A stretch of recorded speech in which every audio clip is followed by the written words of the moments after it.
Boys State, attention!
This evening has been a financial advisor for over 19 years, has been with Edward Jones for the past 11.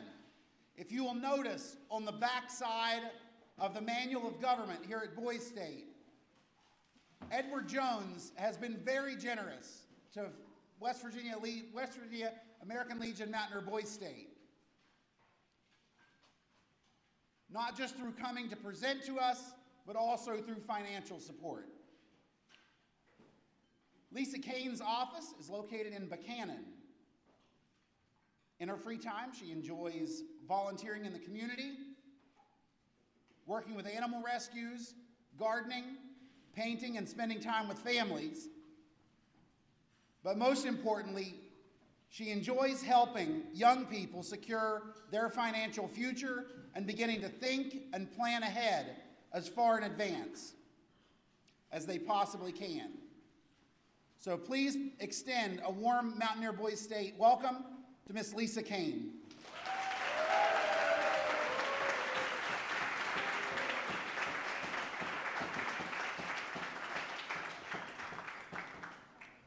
Good afternoon, guys. Thanks for having me. I promise not to be too boring on a financial subject, but you know. So, what I would ask is the very first question is for all you guys to start to think about one thing. What do you want your future to look like? It's a very thought process. Do you want to live the same life as your parents or your grandparents? Or do you want to live a better life than your parents and your grandparents? It's a pretty easy question, isn't it? We all want something better. So why do I ask that? Because today, many currently lack the financial understanding of how to prepare for our future. I mean, and we don't start early enough. So, how do we do that?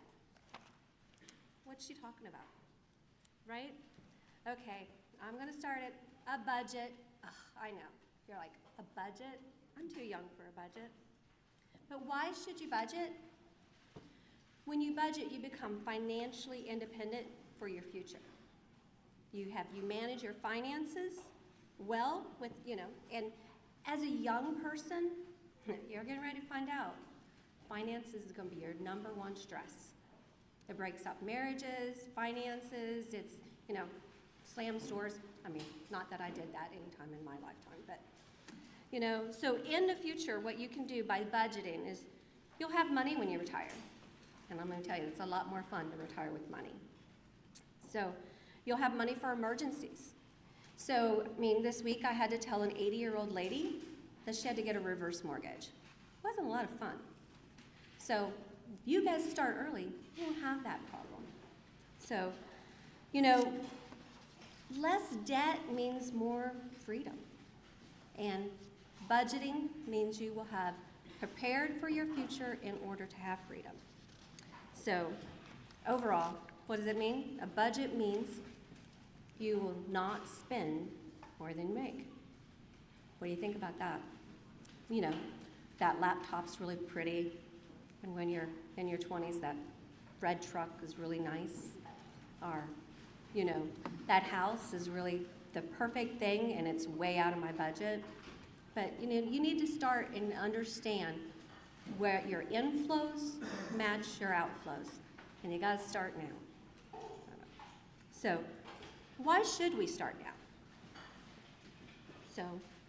So anybody want to be a millionaire when you grow up? There we go. Okay. I think I caught your attention there. So how do we become a millionaire? Where is it that we start? Right?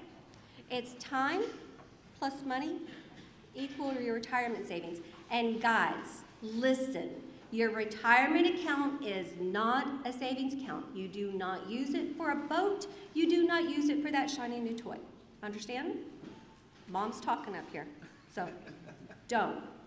It's tempting when you're in 25 and you're 30 and you've built up some money in your retirement account, and there's that really thing that you just really want, to cash that out. But the only person doing a dance is the IRS, because they're going to take 40% of it. If you guys do math, think about 40. That's a big number, okay? So, starting at age 25, what do you think that you'd have to put away each month to be a millionaire when you're 65? Anybody want to guess? I can hear it. Come here. I can't. 500. Ooh. In a Roth IRA. Oh, I like him. Yeah, you do. Edward Jones, come on down. We need to talk to you. Okay, so seriously, he is very close. But it's only $405 a month. So every month. Now, when you start working in a 401k plan, your employer a lot of times matches half of it. So sometimes you only have to put $200 out of your pocket to get that $400. So I've got another question. At 35, what's the number at 35 you have to save each month? Anybody got a guess? 600. Good, another. I heard 600, right? What do you think? 4 grand. Oh, at 35? No, 4. Before $1,000. Okay, well, he's going to be rich. $855 a month. Okay, now remember, I said 400 at 25 and 800 at 35. Now, how much more can you spend if you start at 25 on things that, like that shiny new truck? 1,200. There you go. So let's get another guess out there. So we've got 25, we've got 35. What about 45? Anybody want to throw a guess out? I got you. Keep going. Anybody else? 1,800, 1,300. It's actually 1,970. So you tell me, 1,970 versus 400? How many more toys can you buy, right? Think about that. Or what else can you put away? So now we're going to go all the way up to the age 55. Ugh. How much do you, if you haven't started saving at 55? 10,000 a year. Well, again, he's going to be rich. How about you? 3,800. 3,800? Nope, a little bit more than that, but you get that at age 40. So it's like 5,546 a month, every month, until you retire. Or you could start at 25 with that 400 and that 401k plan and not cash it out and enjoy it and just let it grow. Because why is that? It's called the time value of money. The thing is you guys have one thing a lot of us people don't have. The time to start today. So, what do you think? I don't have a job, right? How can I start today? So, maybe you can't start saving $400 a month because you're not 25. But if you get a chance on that, how about even small amounts add up? How about $10 a week? What do you think? $10 a week. If you start at $10 a week and you save $10 a week for 10 years, anybody have a clue what comes out of your pocket? Woo, very nice. Okay, if you got an 8% hypothetical gain on that, what do you think that comes up to? Because that's on the stock market. I'm sorry, I'm doing some math, aren't I? It's very good, $7,990. It's good. Okay, so we take that $10 a week, we continue it, we save it for 10 years, and then we continue for another 10 years. So remember, we only had $5,200 out of our pocket that entire time. It grew to about $7,960. So the next year, we keep doing it for 10 more years. How much do we have out of our pocket at $10? 2 years in a row? 10, 20 years? 10,400. But in the market, if you got an 8% return, that is around $25,269. This is where the magic starts, guys. On the 30th year, you're still saving. Again, it's so tempting to take this money and put it somewhere else, or to spend it, or do something else, but the magic starts in that time. The time that each and every one of you guys in this room have. You have the ability to start today, to live tomorrow in your future like no other. So, 30 years, we have $15,600 out of our pocket is all. Any guys guess about what that would have grown to in the 30 years? I'm sorry? Any guess? Did you say 65,000? Very, very good. Very nice. Perfect. Awesome. Okay, so let's go on for the 40th year. We didn't cash that out. We didn't spend it on all those things. We kept it going because, again, in our 40th year of saving, we only have $20,800 out of our pocket. And what did that grow to in 40 years with $20,000 out of pocket over 40? Let's get that math going. Anybody? It's how much? Keep going up. A lot higher. 9?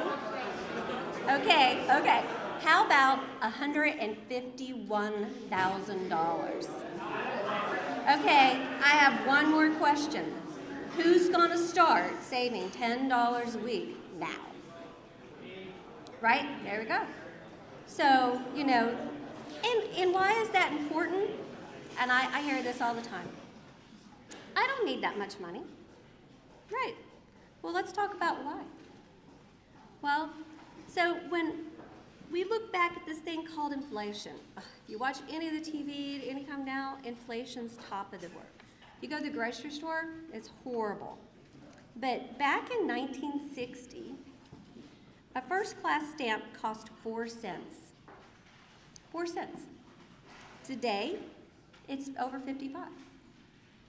So, what do you think a house cost in 1960? I heard 70,000. Around $11,000. Okay? So let's jump up to 1980. I mean, that's just a couple years up the road. From 1960, 20 years down the road, what do you think the average house costs then? I love it. $47,000.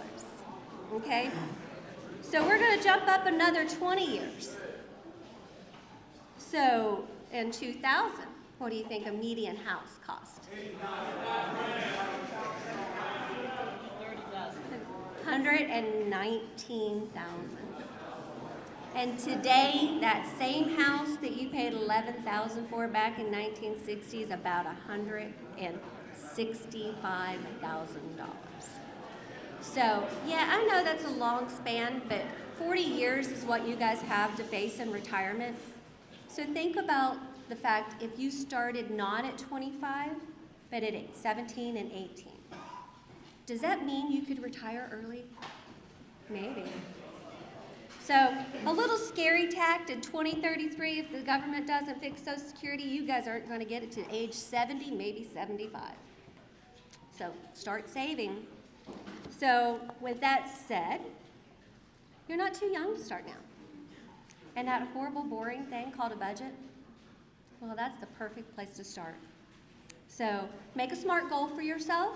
Make it specific towards your goals, your wishes, your desires. Make it measurable. Don't say, I want to be a billionaire. Okay, go invent something if you want to do that. That's fantastic. You know, you make it achievable, make it relevant to yourself, and make it timely. So, it's not too young to start. It's just about smart choices. You guys have the opportunity to start. Think about that. $10 a week. What is that? 2 cups of coffee? Starbucks, right? Maybe, I don't even know what a movie ticket cost. So, that's what I'm saying. You guys have an opportunity of time. Use it wisely. Start today, and you will have a nice retirement. You'll live better than your parents and grandparents ever thought they could. So, take the old lady's advice. Go ahead. Hey guys, listen up. Y'all are not paying attention to this information. All right? I got lucky because I got a government job. People are crying because they don't have enough savings to live on. Yes. She's giving you the information right now. So nobody in 5 to 6 years should be saying, I never heard that information. That's right. You better listen. Yeah. Because the money that you want, or you want to floss, or you want to do whatever you got to do, you better listen now. Because the earlier you start, compound 72, interest rates, things like that, money compounds. So It does. don't say you didn't hear it. Everybody in here should be almost $500,000 in about 30 years. Amen. If you do what you're supposed to do. Listen to what the lady's saying. Ask her questions after. Yeah. Open up for questions. Shut your mouth. Anybody? Do we have any questions? Go ahead. Okay, so you mentioned it would be like $405 and you started investing, or when your money is over there, when you kind of 25. What would that be if you started at a slightly earlier, like 25? Yeah, even better. So, I mean, that's what I was saying now. Start with the $10 a week because you don't have a job. And then you have that compounding and you've seen the growth rate of that $10 a week. So, you know, there's 2 things in life. There's your retirement, again, not a savings account. Okay? Not a savings account. You don't cash it out. I don't care what emergency is. You can get a loan for multiple things. You can't get a loan for retirement. Okay? Just need to know that. But if you start with this other savings and you're so much farther ahead, think about doubling it. You want to be more than a millionaire. Because honestly, you know, a couple $1 million in retirement will get you a nice retirement. But today, probably by the time you guys are there, it's probably going to be 2 or 3 million. So, go ahead. So do you know how much you would have to save for one starting at 25 and have about $10 million? No, but I want to meet the people that have. Okay. Yes.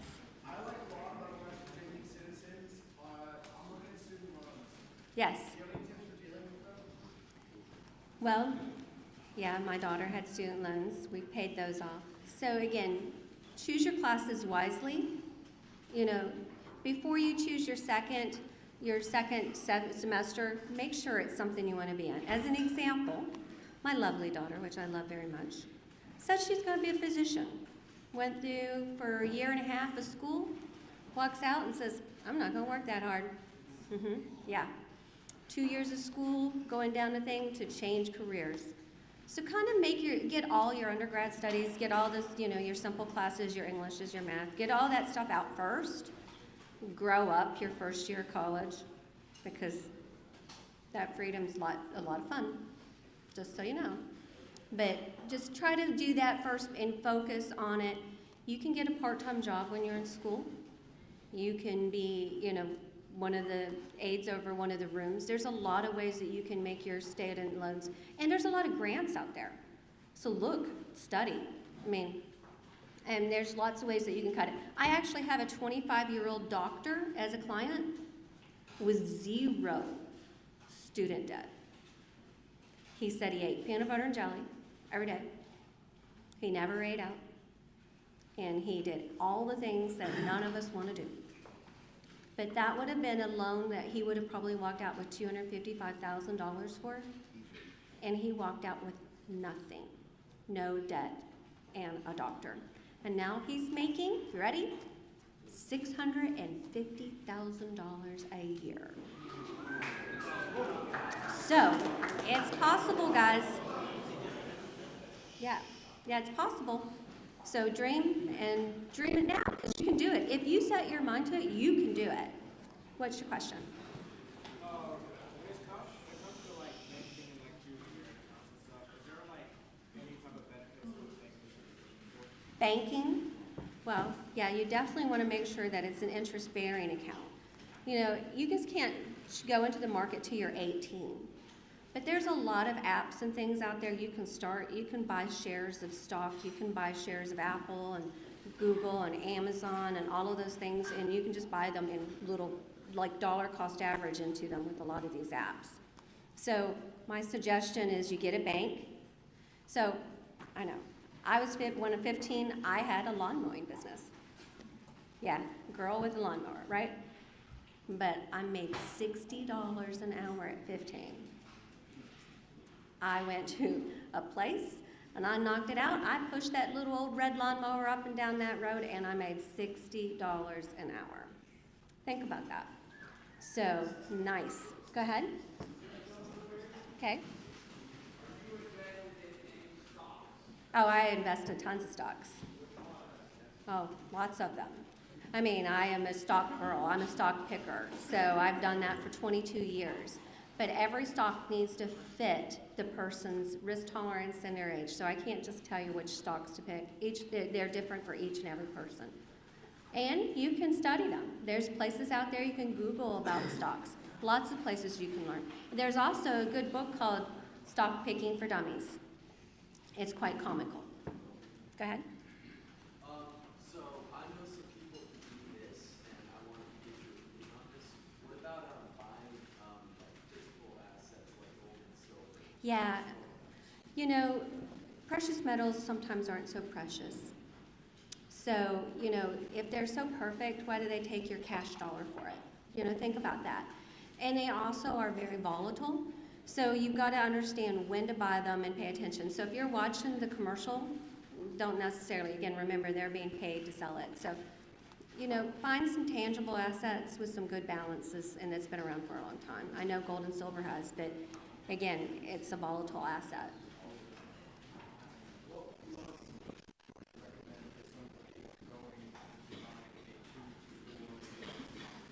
Two to four what? 2 to 4 property unit? Oh, I'm not a loan officer. I mean, wish my husband was here. He could have told you that. But I study more about to pay off those things, sorry.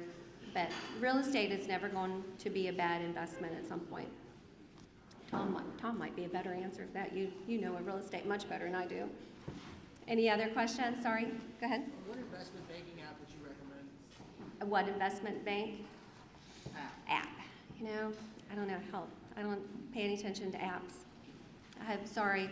Or like site or something like. You know, I really, be honest with you, I have no idea what apps, but there's a lot of them out there. Just make sure it's a legitimate company. You know, go ahead. Go ahead. What do you think about cryptocurrency? Ha, I knew that was coming. I think it is a very interesting asset. It is a non-tangible asset, so that means it really has no value. We are not licensed. We are licensed, so we are not allowed to talk about crypto. So anybody that has an actual securities license cannot sell it. So that means I can't talk about it. Sorry. Go ahead. What's your opinion on like using credit cards, Oh, no. even just to build up like credit scores and things like that? You know, so you can build a credit often. So a lot of ways to save is, you know, have you ever heard the envelope system? Okay. So the envelope system is you put your cash, you take your cash and you put it in the envelope. And you use it to pay for your bills and your expenses. It's a whole lot harder to watch that cash come out of an envelope than it is with a credit card. I have counseled many, many people on credit cards. So they're very easy because you pull out this piece of plastic and you don't realize what end of the month you've got. So be very, very careful with credit cards. Again, you do not want to be my 80-year-old client that yesterday was in my office that I told her she was not going to make it through retirement. It was a horrible conversation. So, I mean, in other words, she's going to have to sell her house that she loves in order to make it, because when her spouse dies, they don't have enough to pay power, water, and everything else. Don't be that person, okay? Don't be that person. Save now, be prepared. Go ahead. On average, how long does it take to pay off student loans? Well, that depends on how disciplined you are. So, again, and what your loan rate is. So, my advice on student loans is don't take out more than you need. Now, I'm going to tell you again, my daughter must have had a really good time for her master's. And I am 99.9% sure that all of her student loan debt was probably, some of it was travel and a lot more fun. So, don't do that. So, because when you walk away from your parents paying for all your college with $58,000 in debt for 18 months at 6% rate, that's not a very good thing to come back with. And your mom's not really happy about it when she finds out either.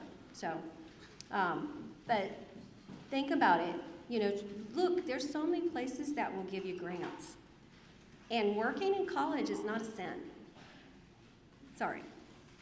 So besides using a credit card, do you have any tips for building good credit? You know, you can build credit by just having a utility in your name. So you don't necessarily need to have a credit card to build credit. And right now, I'm not really sure why you need it, because you're going to college. And until you have some income, they're not really going to offer you too much credit. So, but if you're diligent and you pay that credit card off every month,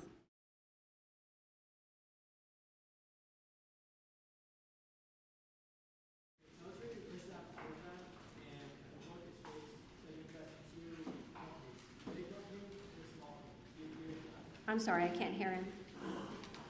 So obviously you wish to have a good job, and the officer said to invest in two companies. A big company that's well known, and a small company that's upcoming. Do you believe in that? Well, 2008 Visa was a new company. So it was, a new company coming out, even though it had been in existence on the market. But if you start, a lot of startups, you got to realize a lot of them don't make it. I mean, okay, so 3 years ago, 4 years ago, marijuana stocks were the big thing, right? Everybody wanted them. 90% of them are bankrupt, and if you put money in them, you're now only have 10 cents on every dollar. So don't get excited about the new flashy things. Go ahead. Would you recommend investing in something larger stocks, like a few of them, or a lot of small and penny stocks? And do not invest in penny stocks. If you just want to give your money away, that's what you should do. So, go ahead.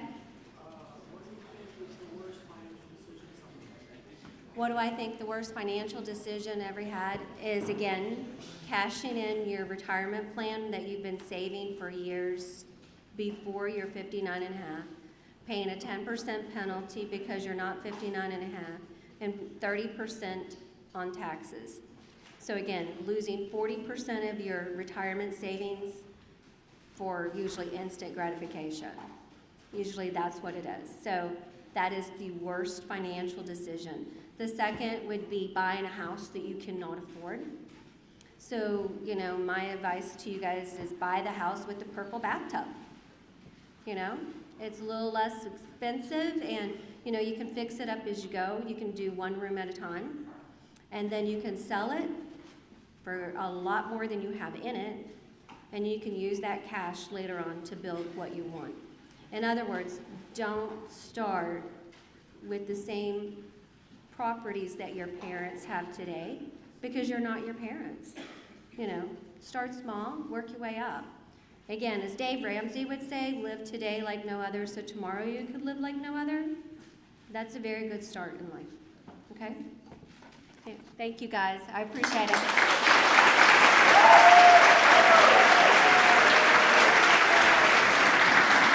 As a token of our appreciation, we present to you the Mountaineer Boys State Challenge coin for presenting to us this evening.